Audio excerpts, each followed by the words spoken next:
Hello everyone. NEET MDS का result आ गया है और सभी लोगों की जैसे मुझे भी ये डाउट था कि कौन सा सब्जेक्ट हमें चूज़ करना चाहिए। जब हम फर्स्ट ईयर में एडमिशन लेते हैं तब हम एमबीबीएस से बीडीएस में एंटर होते हैं। Most of the student first year में जब एंटर होते हैं तो वो इसलिए एंटर होते हैं बिकॉज उनको एमबीबीएस में नहीं मिला था एडमिशन, इसलिए वो बीडीएस में आ गए। तो जनरली माइंडसेट रहता है कि हमें एमबीबीएस बनना था, हमें डॉक्टर बनना था, और इसलिए most of the student in BDS कि उन्हें ओरल सर्जन बनना है बिकॉज सर्जरी वो फील देता है कि हम एटलीस्ट सर्जन बन पाए, ओरल सर्जन बन पाए। लेकिन जैसे जैसे हम बीडीएस में आगे बढ़ते हैं, थर्ड ईयर और फाइनल ईयर में आते हैं, हमें पता चलता है कि बहुत सारे वेराइटी है सब्जेक्ट्स की और सारी ब्रांचेस में से हमें कौन सी ब्रांच चूज़ करनी चाहिए फॉर एमडीएस, ये मोस्ट ऑफ द स्टूडेंट का डाउट रहता है। तो आज के वीडियो में हम बात करेंगे ऑल दी ब्रांचेस, उनके प्रोज एंड कॉन्स क्या है, के फ्यूचर स्कोप्स क्या है, और क्या हमें पॉइंट हमारे दिमाग में रखने चाहिए during choosing of a particular branch. So let's get started. First of course prosthodontics एक ऐसी ब्रांच है जहाँ पे आप डिफरेंट टाइप ऑफ प्रोस्थेसिस के बारे में पढ़ते हैं। लॉस्ट पार्ट ऑफ ओरल और फेशियल स्ट्रक्चर्स को रिप्लेस करने के लिए जब हम कोई दूसरे आर्टिफिशियल स्ट्रक्चर्स देते हैं, आर्टिफिशियल प्रोस्थेसिस देते हैं, वो सारी पार्ट हमारे प्रोस्थेटिक्स में आते हैं, जिसमें हमारा complete denture, removable partial denture, fix prosthesis, implant supported prosthesis, TMJ and maxillofacial prosthesis include होते हैं। अब इसके क्या प्रोज है, तो प्रोस्थो के फ़ायदे क्या है। सबसे पहले मैं ऑफकोर्स प्रोस्थोडोंटिस्ट हूँ, इसलिए ये इजीली एक्सप्लेन कर पाऊंगा कि मैंने प्रोस्थो क्यों चूज़ किया। हमारे उत्सव सर ओरल सर्जरी में है, उनका एक डायलॉग रहता था कि patient always respects prosthodontist more than oral surgeon. Why? Because oral surgeon body में से कुछ चीज़ जनरली कुछ चीज़ निकालते हैं। फॉर एग्जांपल कैंसर सर्जरी हो गई, ऑन्कोलॉजिस्ट हो गए, या ट्रॉमा के केसेस हो गए, तो उसमें पेशेंट का जो फेशियल स्ट्रक्चर है उसमें से आइदर कुछ रिमूव हो रहा है या फिर उसको मॉडिफाई हो रहा है। अगर माइनर ओरल सर्जरीज की बात करें तो टीथ को निकाल रहे हैं, तो पेशेंट का ये परसेप्शन रहता है कि हमारी कुछ चीज़ निकल गई, वो सेटिस्फाई नहीं हो पाता है। लेकिन प्रोस्थोडोंटिक्स के केस में ये है कि आप कुछ चीज़ें दे रहे हैं, पेशेंट को कुछ मिल रहा है, तो पेशेंट देख पाएगा उसे और उसका उसकी लाइफ ऑफकोर्स इम्प्रूव हुई है प्रोस्थेसिस से, तो वो फील कर पाएगा। दूसरा प्रोस्थोडोंटिक्स का फ़ायदा ये है कि आप कुछ चीज़ें शो कर सकते हैं, दिखा सकते हैं कि मैंने ये किया है। पब्लिक को, पेशेंट्स को स्पेसिफिकली आप दिखा सकते हैं कि देखिए आपके ट्रीटमेंट में, फॉर एग्जांपल जैसे ऑर्थो में होता है, ऐसे भी प्रोस्थो में भी कुछ चीज़ें आप शो कर सकते हैं। एंडो में फॉर एग्जांपल अगर कोई एंडोडोंटिस्ट है तो वो अपनी इतनी अच्छी आरसीटी पेशेंट को एक्सप्लेन इतना इजीली नहीं कर पाते हैं जितना प्रोस्थोडोंटिस्ट विनियर्स शो कर सकते हैं। तो ये दूसरा फ़ायदा है प्रोस्थोडोंटिस्ट का कि आप चीज़ें पेशेंट को ईजिली एक्सप्लेन कर पाते हो, आपका वर्क आप दिखा सकते हो। थर्ड, इतने ज़्यादा वेराइटी ऑफ ऑप्शंस है प्रोस्थोडोंटिस्ट में। Complete denture, removable partial denture, cast partial denture, over denture, immediate denture, single partial denture, fix partial denture. Fix partial denture में भी पायर अबेटमेंट दे सकते हैं, अब attachment supported removable partial denture दे सकते हैं, इम्प्लांट सपोर्टेड ओवर डेंचर दे सकते हैं, इम्प्लांट सपोर्टेड फिक्स प्रोसेसेस दे सकते हैं, फुल माउथ रिहेबिलिटेशन हो सकता है, मैक्सिलोफेशियल प्रोसेसेस दे सकते हैं, eye prostheses, nose prostheses, ear prostheses. इतने ज़्यादा variety of options treatment available होती है, इसकी वजह से प्रोस्थो का थोड़ा इम्पैक्ट रहता है। ऑफकोर्स ये मैंने पढ़ा है तो मैं ज़्यादा बता पाऊँगा, लेकिन फिर भी types of treatment available in prosthodontist which can be related by the patient are more compared to other branches. So what are the cons of prosthodontist? First, अगर आपका स्किल हैंड नहीं है, बिकॉज प्रोस्थोडोंटिस्ट में आपको आर्टिस्टिक हैंड होना ज़रूरी है। अगर आपने बीडीएस में अगर टूथ कार्विंग, अपने एक्सअप कार्विंग अच्छे से कर पाते हैं, अगर आप रिम, आपकी शाइनिंग वाली रिम होती है, अगर आपको फिनिश्ड वर्क अच्छा लगता है, हैंड स्किल आपकी अच्छी है, आर्टिस्टिक स्किल आपकी अच्छी है, तो आपको प्रोस्थो में इंटरेस्ट आएगा। अदरवाइज अगर आपको वो पसंद नहीं है तो फिर आपको प्रोस्थो में प्रॉब्लम पड़ सकती है। Future scopes for prosthodontist. अब जैसे हमारी लाइफस्टाइल अच्छी हो, इम्प्रूव हो रही है, एजेड लोग भी बढ़ रहे हैं, तो एजेड पॉपुलेशन बढ़ने की वजह से कंप्लीट डेंचर्स के केसेस भी बढ़ रहे हैं, plus awareness in rural areas are also increasing. So patient को कंप्लीट डेंचर का डिमांड अभी बढ़ रहा है। सेकेंड, एस्थेटिक्स का भी डिमांड बढ़ रहा है, सो विनियर्स के केसेस भी इंक्रीज हो रहे हैं। पेशेंट को आजकल इम्प्लांट्स के बारे में भी पता होता है, वो डायरेक्ट आके इम्प्लांट के बारे में पूछते हैं। कुछ चीज़ें हैं जो सिर्फ प्रोस्थोडोंटिस्ट कर पाते हैं, फॉर एग्जांपल मैक्सिलोफेशियल प्रोस्थेसिस, वो सिर्फ प्रोस्थोडोंटिस्ट कर पाते हैं, और फ्यूचर स्कोप भी है, वो कभी ख़त्म नहीं होने वाला है। Second is oral surgery. अब जैसे हमने बात की कि बीडीएस में ही मैक्सिमम लोगों का ये पैशन रहता है कि वो सर्जन बने, बिकॉज ब्लड एंड ऑल वो सारी चीज़ें, सर्जरी करना, ये एक बचपन से उनका सपना होता है, तो इसलिए वो ओरल सर्जरी में जाते हैं। ओरल सर्जरी में आती है माइनर सर्जरीज, जैसे टूथ एक्सट्रैक्शन हो गया, माइनर सर्जरीज में डिसइंफेक्शन हो गया, ये दूसरी सारी सर्जरीज जो माइनर सर्जरीज है वो होती है। फिर कुछ मेजर सर्जरीज होती है, जैसे मैंडिबुलर फ्रैक्चर हो गया, ऑन्कोलॉजिकल सर्जरीज हो गई, फेशियल ट्रॉमा हो गया, इसके अलावा एस्थेटिक सर्जरीज होती है, क्लेफ्ट पैलेट की सर्जरीज होती है। ओरल सर्जरी के फ़ायदे क्या क्या है? सबसे पहले जो आपका पैशन था वो आप फुलफिल कर पाते हैं। Yes, oral surgery is also a vast subject, बहुत सारी चीज़ें उसमें होती है, ऑन्को सर्जरी होती है, कॉस्मेटिक सर्जरीज होती है, आप ओरल सर्जन बन सकते हैं, कहीं पे कोई हॉस्पिटल में ज्वाइन कर सकते हैं। एंड यस, ये आपको कहने में भी इतना वज़न रहता है जब आप बोलते हैं कि मैं एक ओरल सर्जन हूँ, या ओरल एंड मैक्सिलोफेशियल सर्जन हूँ, मैं ऑन्कोलॉजिस्ट हूँ, कॉस्मेटिक सर्जन हूँ। सो ये सारी चीज़ें एज अ डेंटिस्ट से थोड़ा ओरल सर्जन को एक फील करवाती है, और कुछ लोगों को ये पसंद होता है कि मुझे सिर्फ डेंटिस्ट बन के नहीं रहना है, मुझे कुछ ज़्यादा करना है, तो वो फील ओरल सर्जरी में आती है। तो ये उसका फ़ायदा है, लेकिन उसके डिसएडवांटेज, उसके कॉन्स भी है। फॉर एग्जांपल, ओरल सर्जरी एक मेहनत वाला प्रोफेशन है, बिकॉज बहुत सारी सर्जरीज में बहुत ही ज़्यादा टाइम लगता है। रेसिडेंट्स को देखा हुआ है, एमडीएस में उनको सोने का टाइम नहीं मिलता है, उनके लिए सेपरेट कमरा होता है, वहीं पे ही उनको रहना होता है, ओरल सर्जरी डिपार्टमेंट में ही एक्चुअली उनको फर्स्ट सेकंड ईयर में रहना होता है।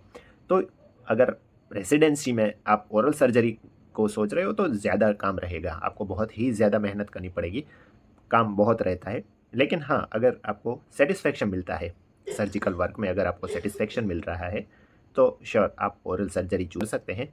नोबल प्रोफेशन है, और आपकी पैशन को भी वो फुलफिल करता है। क्या ऑप्शन है? फ्यूचर स्कोप्स क्या है? ओरल सर्जरी में फ्यूचर स्कोप्स इसलिए बढ़ने वाले हैं because India will be the hub of oral cancer, और स्पेशली कैंसर, और स्पेशली ओरल कैंसर। सो ओरल कैंसर के केसेस बढ़ रहे हैं, हमारे पास सर्जन्स की कमी रहेगी ही, ऑलवेज कमी रहेगी। तो ओरल सर्जन्स का काम रहेगा, कुछ एक्सक्लूसिव काम ओरल सर्जन्स ही कर पाएंगे जो दूसरे डेंटिस्ट नहीं कर पाएंगे। फॉर एग्जांपल, टीएमजे सर्जरीज कोई नहीं कर पाएगा, ओरल सर्जन के अलावा कोई भी टीएमजे सर्जरीज नहीं कर पाएगा। सो ये सारी चीज़ें, एक्सक्लूसिव चीज़ें जो ओरल सर्जन ही कर पाते हैं, तो उनके लिए फ्यूचर में भी स्कोप रहेगा। Third is endodontist. एंडोडोंटिक्स में आती है हमारी रूट कैनल ट्रीटमेंट, हमारी re root canal treatment, post and core की ट्रीटमेंट होती है, एंडोडोंटिक सर्जरीज, ये सारी चीज़ें और एंडोडोंटिक्स में आती है। कंजर्वेटिव एंड एंडोडोंटिक्स का पूरा जो पार्ट होता है उसमें आती है। अब इसके फ़ायदे क्या है? एंडोडोंटिक्स का मेन फ़ायदा है कि ये ऑलवेज चलेगा, ये डिमांड उस एंडोडोंटिस्ट की डिमांड रहेगी ही, बिकॉज इंडिया में लोग दो ही वजह से डेंटिस्ट के पास जाते हैं। फर्स्ट, अगर वो खा नहीं पा रहे, या फिर सेकंड, उनके दांतों में दर्द है। जनरली ये दो ही रीजंस की वजह से लोग डेंटिस्ट के पास जाते हैं। सो ऑफ कोर्स एंडोडोंटिस्ट का काम रहेगा ही। 7 आउट ऑफ 10 केसेस एंडो के रिलेटेड होते हैं, कैरियस टूथ और रूट कैनल की ट्रीटमेंट रहेगी ही। सो जनरली ये कहा जाता है कि endodontics is a bread and butter of dentistry. So yes, फ़ायदे हैं इसके, लेकिन जैसे मैंने कहा, इसके नुकसान ये है कि पर्सनली ये मुझे ये फील होता है कि उसमें बहुत डिटेल्ड वर्क चाहिए। अगर आप कोई ऐसा इंसान है जो इतना फोकस से इतनी छोटी छोटी चीज़ें अच्छे से आप नहीं कर पा रहे हैं, तो हो सकता है आपको एंडो इतना पसंद ना आए। जैसे मुझे भी जो उसका एंडो में जो क्लीन वर्क होता है, नीट एंड क्लीन फील्ड होना चाहिए, वहाँ पे फ्लूइड एक्यूमुलेशन नहीं होना चाहिए, रिट्रैक्शन अच्छे से होना चाहिए, तो ये सारी चीज़ें भी मैनेज करनी होती है, उसके लिए पेशेंस चाहिए होता है, तो वो एंडो में ही कर पाते हैं। सेकंड, उसका डिसएडवांटेज ये भी है कि आप इतना अच्छा काम कर रहे हैं, ये सिर्फ आपके डेंटिस्ट लोगों को ही पता चलेगा। मेजर ज़्यादा पब्लिक को, जो नॉर्मल लेमन पब्लिक होती है, उसको आपका वर्क इतना अप्रिशिएट वो नहीं कर पाएंगे। हाँ, उनको पता रहेगा कि आपने काम अच्छा किया है, लेकिन वो रिलेट नहीं कर पाते हैं। नॉर्मल पब्लिक आप वो काम से रिलेट नहीं कर पाती है। Otherwise endodontics is also a good option, and अगर आपको वो माइक्रो लेवल पे काम करना है। फ्यूचर स्कोप में अभी माइक्रोस्कोपिक सर्जरीज भी आ रही है, एंडोडोंटिक्स में माइक्रोस्कोप में भी लोग रूट कैनाल करते हैं और उसके चार्जेस भी हेवी पेशेंट देने को भी रेडी होते हैं। तो फ्यूचर स्कोप एंडोडोंटिक्स का ऑलवेज रहेगा, बिकॉज जितने भी मैं एड्स देखता हूँ डेंटिस्ट रिक्वायर्ड की जो एड्स होती है उसमें मोस्ट ऑफ दी टाइम सभी, जैसे आप सबका डेंटिस्ट की ऐड देख लो, क्लो डेंटल की ऐड देख लो, अगर डेंटिस्ट की अगर रिक्वायरमेंट है तो बेसिक रिक्वायरमेंट यही होगी कि वो आरसीटी कर पाए। तो एंडोडोंटिस्ट की डिमांड वहाँ पे रहती ही है। क्लो डेंटिस्ट या सबका डेंटिस्ट जैसी फ्रेंचाइजी होती है, वहाँ पे एंडोडोंटिस्ट की डिमांड ऑलवेज रहती है। फोर्थ है periodontist. I think periodontics is the most underrated branch of the dentistry, because मेरा ये मानना है कि prevention is always better than cure, जो हमें पता है। तो पेरियो का मोस्ट ऑफ द टाइम ये रहता है कि वो टूथ को लॉस से ही बचाते हैं, लेकिन जनरल अवेयरनेस बढ़ रही है, बिकॉज कोई भी पब्लिक गांव में भी अभी पायरिया के बारे में लोग बोलने लगे हैं, जो मसूड़े की बीमारियों के बारे में लोगों को अब अवेयरनेस आ रही है। तो पेरियो के फ़ायदे हैं बिकॉज वो प्रिवेंटिव ट्रीटमेंट है, बेस्ट ट्रीटमेंट है, क्योंकि टूथ लॉस को हम बचाते हैं। प्लस माइनर सर्जरीज, ऐसी कुछ सर्जरीज जो पेरियोडोंटल सर्जरी है वो सिर्फ पेरियोडोंटिस्ट ही कर पाते हैं। फॉर एग्जांपल जो फ्लैप सर्जरीज होती है, पेरियोडोंटल फ्लैप सर्जरीज, इतने माइन्यूट सूचर लेने का काम नहीं कर पाते हैं, दूसरे डेंटिस्ट से नहीं हो पाएगा।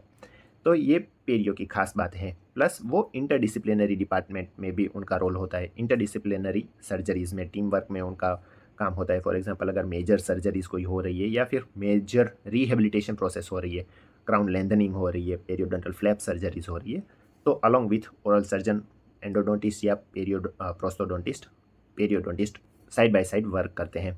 तो पेरियोडोंटिस्ट की उस तरह डिमांड रहती है।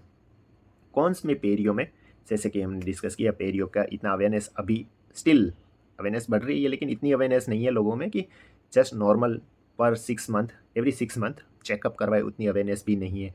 तो पेशेंट को जनरली टूथ रिप्लेसमेंट में ज़्यादा इंटरेस्ट होता है instead of tooth prevention, tooth loss prevention. Future scope, yes future scope है पेरियो में, बिकॉज अवेयरनेस बढ़ रही है एंड पेरियो में इम्प्लांट ऑलवेज रहेगा। इम्प्लांट सर्जरीज आप पेरियो में कर सकते हैं, और जो टिश्यू मैनेजमेंट अराउंड इम्प्लांट होता है वो पेरियोडोंटिस्ट के जैसा कोई और ब्रांच नहीं कर पाएगी। फिफ्थ है ऑर्थोडोंटिस्ट। ऑर्थोडोंटिस्ट में आपके आते हैं ऑल दी अलाइनर्स, ब्रेसेस आते हैं, अलाइनर्स आते हैं, इनविजिलाइनर्स होते हैं, सारी जो आल अलाइन टीथ के लिए जो ट्रीटमेंट होती है हमारी ऑर्थोडोंटिस्ट करते हैं। ऑर्थोडोंटिस्ट, मुझे पर्सनल इंटरेस्ट ऑर्थोडोंटिस्ट में था बिकॉज हमारी जो बालाजी है, 4th ईयर में बालाजी जनरली लोग पढ़ते हैं, और बालाजी एक छोटी सी बुक है जिसमें बेसिक कॉन्सेप्ट दिए हैं ऑर्थो के, जो अच्छी बुक है। तो इसकी वजह से, बालाजी की वजह से मुझे ऑर्थो में इंटरेस्ट था। में है ऑर्थो के फ़ायदे क्या है? फर्स्ट, ये एक्सक्लूसिव ब्रांच है। ऑर्थो में हर कोई ऑर्थोडोंटिक ट्रीटमेंट नहीं कर पाता है, बिकॉज वास्ट सब्जेक्ट है, बहुत सारी चीज़ें उसमें होती है। तो ये जनरल डेंटिस्ट जनरली ऑर्थो को अवॉइड करता है, वो सीधा रेफ़र करते हैं। दूसरा फ़ायदा ये है कि ऑर्थो का अवेयरनेस अभी टीनेज में बढ़ रहा है, बिकॉज सोशल मीडिया की वजह से जो एस्थेटिक्स की डिमांड बढ़ती है, तो नेचुरली टीन में ये चीज़ें, पहले हम देखते थे कि इतने ज़्यादा ब्रेसेस के एग्जांपल्स नहीं होते, लेकिन आज हर गली मोहल्ले में टूथ ब्रेसेस बच्चों में होते हैं। तो ऑफकोर्स ट्रीटमेंट बढ़ रही है, अवेयरनेस बढ़ रही है। थर्ड, उसका फ़ायदा ये है कि आपकी ट्रीटमेंट लेंदी होती है, तो पेशेंट के साथ भी कनेक्शन बॉन्ड रहता है ऑर्थोडोंटिस्ट का। प्लस जो लंबी ट्रीटमेंट रहती है तो रेगुलरली पेशेंट विजिट तो करता ही है। तो ये सारे फ़ायदे हैं ऑर्थो के।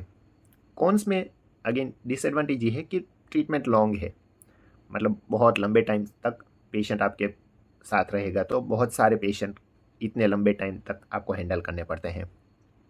ऑर्थो में फंक्शनल अप्लाइंसेस एंड कुछ पीडो में जब सर्जरीज होती है, पीडियाट्रिक्स में जब ट्रीटमेंट होती है, तो क्लेफ्ट पैलेट के केसेस में भी वहाँ पे रोल होता है, ऑर्थोडोंटिक्स का रोल होता है, बिकॉज ओरल टिश्यू को प्रॉपर अलाइनमेंट में लाने का काम भी ऑर्थोडोंटिस्ट करते हैं। फ्यूचर स्कोप, अगेन ऑर्थोडोंटिस्ट का फ्यूचर स्कोप रहेगा, बिकॉज जैसे जैसे लोगों में अवेयरनेस आ रही है, स्पेशली यंग टीनेज में ये ज़्यादा अवेयरनेस है, और सोशल मीडिया भी चल रहा है, तो ये ऑर्थोडोंटिस्ट के लिए एक बेहतर ऑप्शन रहेगा फ्यूचर में। वो अपना काम दिखा पाएंगे, प्लस सोशल मीडिया में वो अपना काम भी दिखा सकते हैं ऑर्थोडोंटिस्ट। मैंने कई सारे पेजेस देखे हैं जहाँ पे वो अपना किस तरह से इम्प्रूवमेंट हुआ है पेशेंट की प्रोफाइल में, वो एक्चुअली शो कर पाते हैं, और उसकी वजह से डिमांड रहेगी, बिकॉज़ आज के टाइम में जितना आप दिखाते हैं चीज़ों को, उतना ज़्यादा आपकी डिमांड होती है, तो ऑर्थो की इस वजह से भी डिमांड रहेगी।